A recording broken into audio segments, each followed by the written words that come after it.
We have a special guest for you today. This is a special episode 200. I love to celebrate these milestone episodes with a guest that I like to bring back, a colleague who's a friend to have on the show to celebrate 200 episodes. If you've been here with me since the beginning, thank you. This show started with me taping it in my walk-in closet, and we moved up in the world, and we're not doing that anymore. So we have changed a lot on the show, and we actually have some changes coming up with the podcast that I'll talk about a little bit here.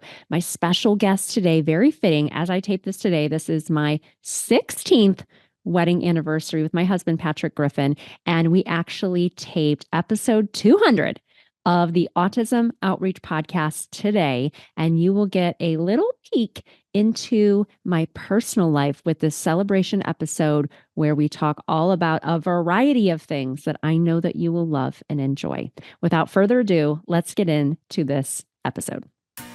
You're listening to Autism Outreach Podcast, a podcast full of ready-to-use strategies to help those with autism strengthen their communication skills. Here's your host, Rose Griffin of ABA Speech, a speech therapist and board-certified behavior analyst who shares tips you can use in your next therapy session. Welcome to the podcast. This is episode 200. I can't even believe it. We made it to episode 200. And I have a very special guest. When I was thinking about what should I do to celebrate episode 200, I thought, let's bring somebody from my personal life that you've never met before. So I invited my husband, and welcome to the show. Thank you very much for having me. This is very exciting. Very proud of you for, I think you said episode 200. Is that correct? That is right. Episode 200. And we're actually taping this on our actual anniversary. 16 years. We've been married 16 years. 16 amazing years. 16 amazing years.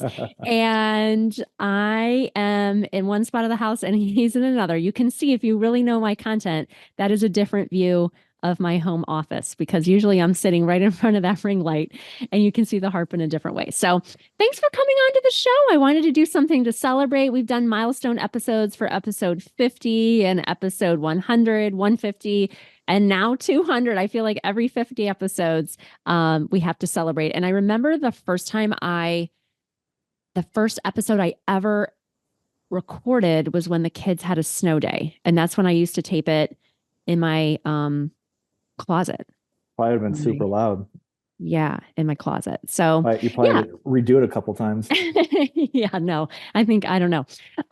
So thanks for coming on to the show. And we thought we would just have a fun episode where maybe you ask me a couple questions and we just celebrate this milestone episode. Yeah, definitely. And my questions will be very tough, by the way. Okay. I hope you're great. It's kind of like a rapid fire. So hopefully you're ready. Okay, I'm ready. So, let's go. So you started your business how many years ago, roughly? ABA Speech. So about 7 years ago. 7 years ago. And you started with 2 physical products. You started with Action Builder cards, and then you started with Double Up. Mm-hmm. Yeah. And then that was just the start of your business. Then you branched out to whole different things that you got into. But one of the big things that you've really honed in on is your podcast. So how did you tell us about the journey that you went from your 2 physical products all the way to having a podcast? That's a good question. He has not actually, I have not seen any of these questions. That's a good one. So yeah, I had the idea for the Action Builder cards. That's why I started my business. And then I was a guest on a lot of podcasts. So I was a guest on, at the time, almost every single speech therapy podcast that existed. And I thought to myself, I really want to learn how to just have my own podcast. I think I remember telling you that we went to Portland, Maine on a really cool trip. And I remember thinking, I'm just going to take a course and I'm going to learn how to put together a podcast. So I took Pat Flynn's course, Power Up Podcasting, and it was super detail oriented, told you how to do everything. And I knew from the beginning I needed to have a podcast manager. So thank you to David and Abigail, my podcast team that have put together every single episode that we've ever done of the show. And I felt like I really wanted to focus on autism and communication. And so we came out with our episodes. The first time you launch a podcast, they say you need to come out with 3 episodes. I need to look back too. I can't remember if they're all 3 solo shows, but I asked a lot of close colleagues and SLPs and BCBAs to be on some of those first episodes. And yeah, I taped them in my walk-in closet. Probably the first whole season was there. Nice, So nice. yeah, that's And kind of how I got the I idea. I know obviously being around you every single day, you talk about being a unicorn. Yeah. And I know that's basically you always say that someone that's an SLP and a BCBA. So Right. for your podcast, who is ultimately your target audience that you've been trying to reach out to? Is it those folks, parents? Talk Hmm. about who your target audience is when when you're creating this podcast. Yeah, that's a great question. So I think anybody that's focused on autism and communication. So that's what's kind of neat about our business is that we do serve both speech therapists and BCBAs and some parents because, I have this membership now, the ABA Speech Connection. And so it allows speech therapists and BCBAs to get their CEUs, but then we also have a parent portal where Lisa Hausworth, who's been on the show, does a tutorial every single month and adds information. So it's anybody who really wants to help autistic learners strengthen their communication skills or find a way to communicate. And so on the show too, we've had autistic adults on and families who have an autistic child. And so I think really just anybody who has a focus on communication. Gotcha. Um, and you do know that, yeah, we call ourselves unicorns. That's Yes, good. I know. I hear that If you're every day. listening when I talk. Yep, I do. So for my work, I'm in sales, so I do a lot of driving.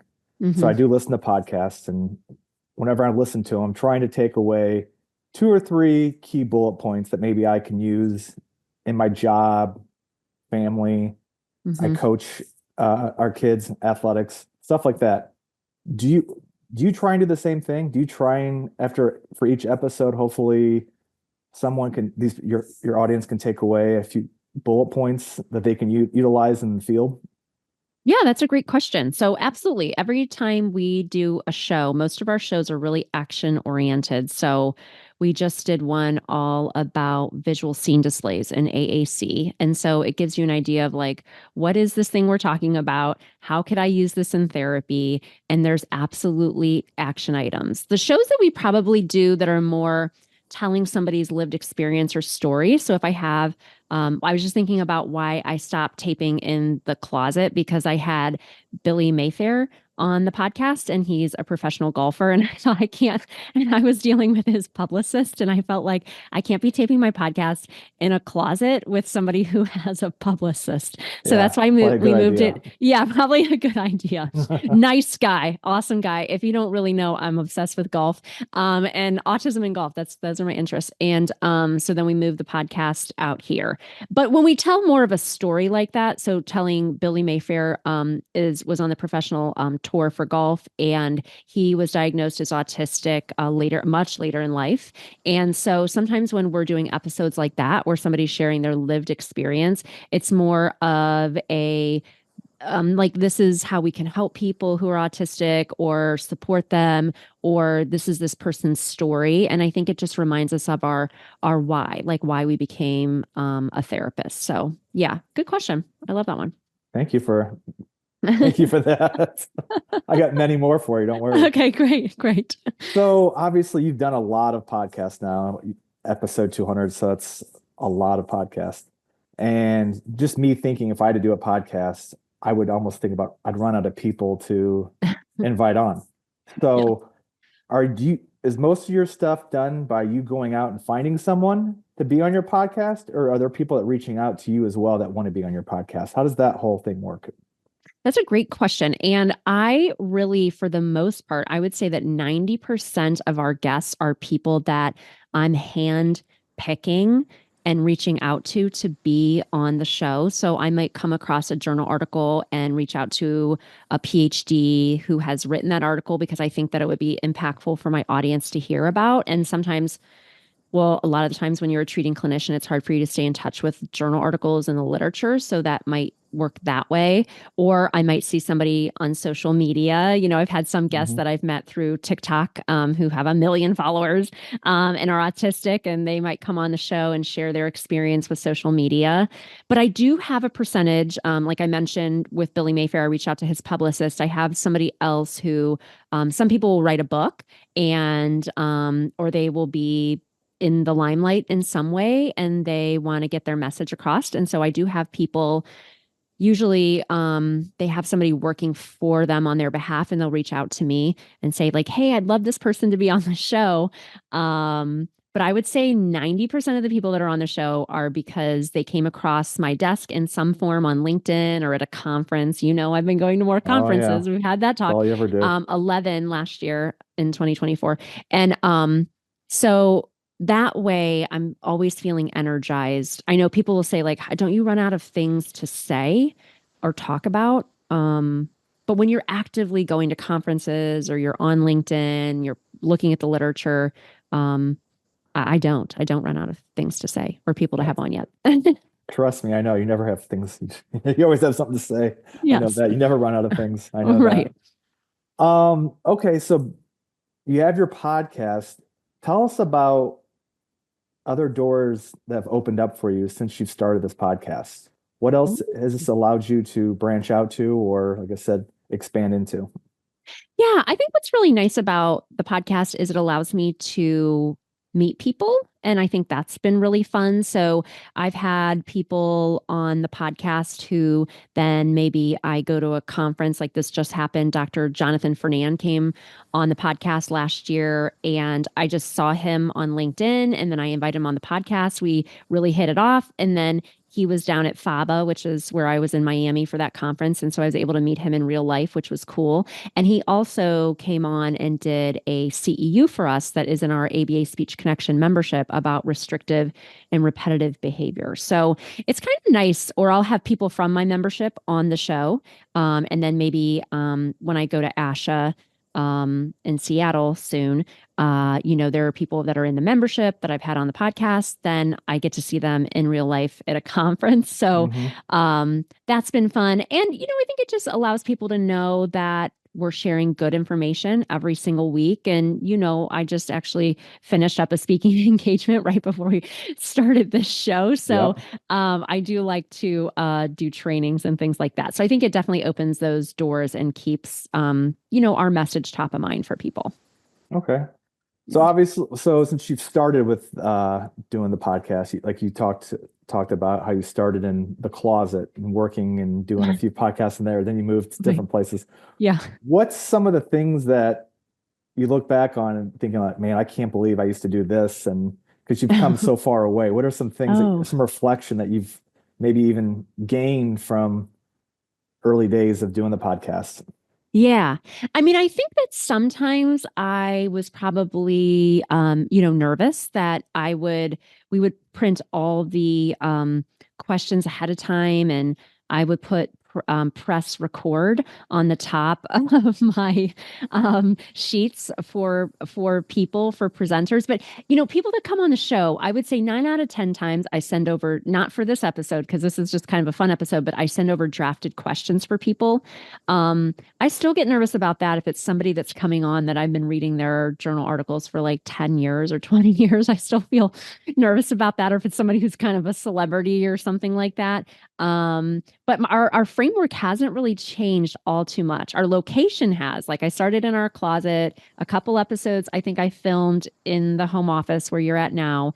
And now I'm actually in my master bedroom, which you can't see. But this place has been so, but our framework has really kind of stayed exactly the same. We are going to be changing some things with the podcast, like the name of the podcast. We're, toying with changing the name of it. So after 200 episodes, I mean, that's almost 4 years, right?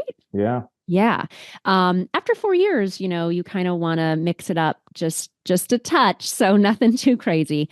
But our framework has really genuinely stayed pretty much the same, and maybe that's probably why I have a good team, and we've been able to get an episode out every single week for the past 200 episodes.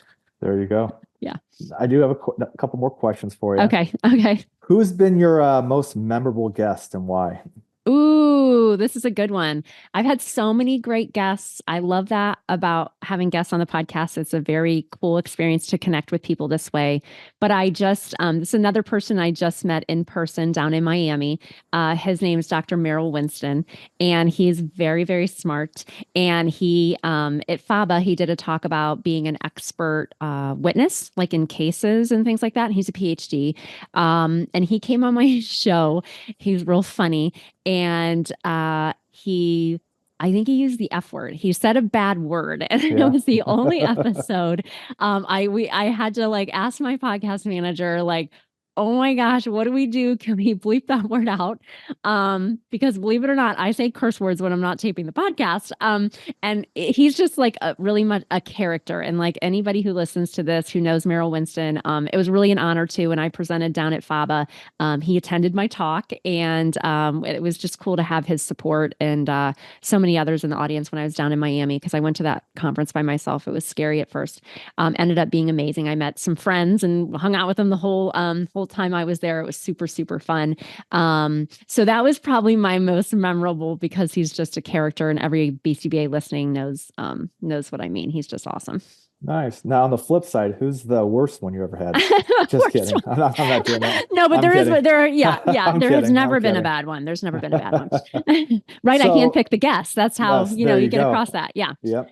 So let me ask you, I know you love your reality TV and stuff like that, Right. but if you could have one celebrity come onto your podcast, maybe they're on the spectrum, maybe they're not, maybe just Yeah. anybody, who would be your one celebrity you'd like to have on your podcast?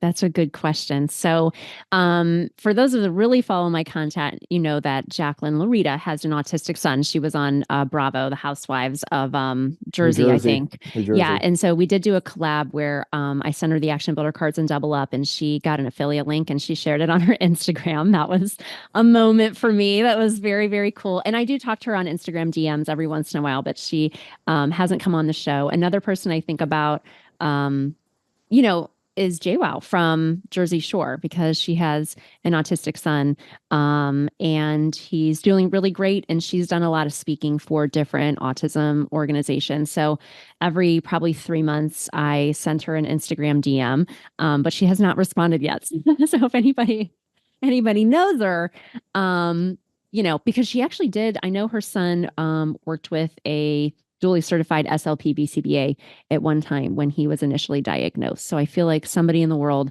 needs to connect me with her, because I've never missed an episode of Jersey Shore, as you know.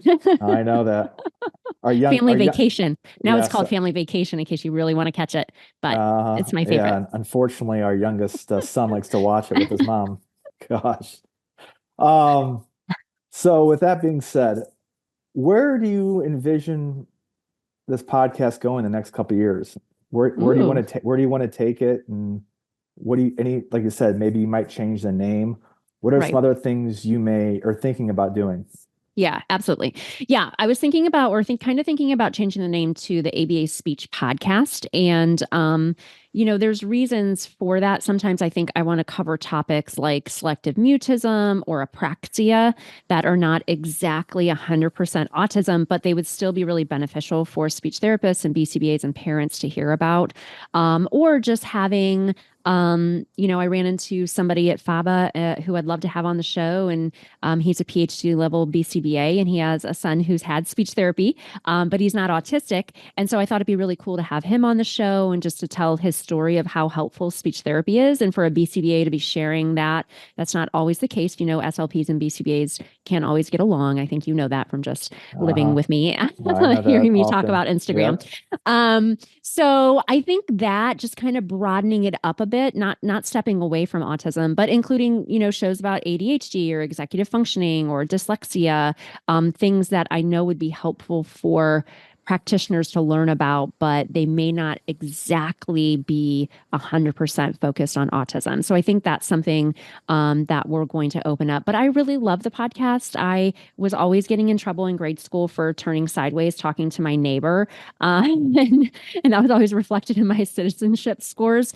So it kind of allows me to have this connection with people. And, I love doing shows where we have a guest. So I think continued shows where I have guests, where I come across a journal article, meet somebody at a conference, and I'm like, wow, I got to have this person on. So I think just keep on keeping on, with maybe a little bit broader of a focus, and potentially a name change might liven it up a bit. So, Are there any other platforms you may be thinking about adding your stuff to? Yeah, that's a good question. Well, we Like add so outreaching more? for this podcast, we share it on YouTube and all the different areas. Right now I'm growing my Instagram, so I've gone from 25,000 to 70,000 followers because I took an Instagram course and have a guru I've been following. So that's been really fun to make those. I know you haven't been in any TikToks, but you see me filming the videos in All our the office time. all the All time. the time. So I feel like once I hit a certain milestone on Instagram, I'd really love to focus, continue to post on Instagram. Obviously, I love Instagram. It's my favorite social media platform, but probably focus a little bit more on YouTube, and trying to grow over on YouTube. I think a little silver placard here. I think you get that when you reach 100,000 followers on YouTube. That's kind of like my secret dream. Are you going to put that right behind you? Yeah, maybe. Drill a hole in And the maybe wall? something here that Perfect. says ABA speech. This is kind of drab here. So, oh my gosh. Well, thank you so much for coming onto the show Yeah, and for helping congratulations. me. Yes, that's awesome. 200 episodes and hopefully another 200 more to go. Awesome. Very proud of you. Thank you. Thanks for Yeah. coming on the show. See you in a couple minutes. Bye, audience.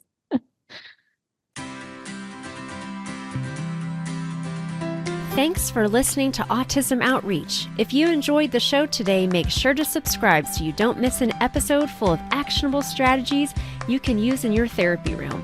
Write a review too. That would mean so much to me. I always love hearing from you. Have a specific topic that you want included on a future show? Reach out over on Instagram, ABA Speech by Rose, or visit me at www.abaspeech.org.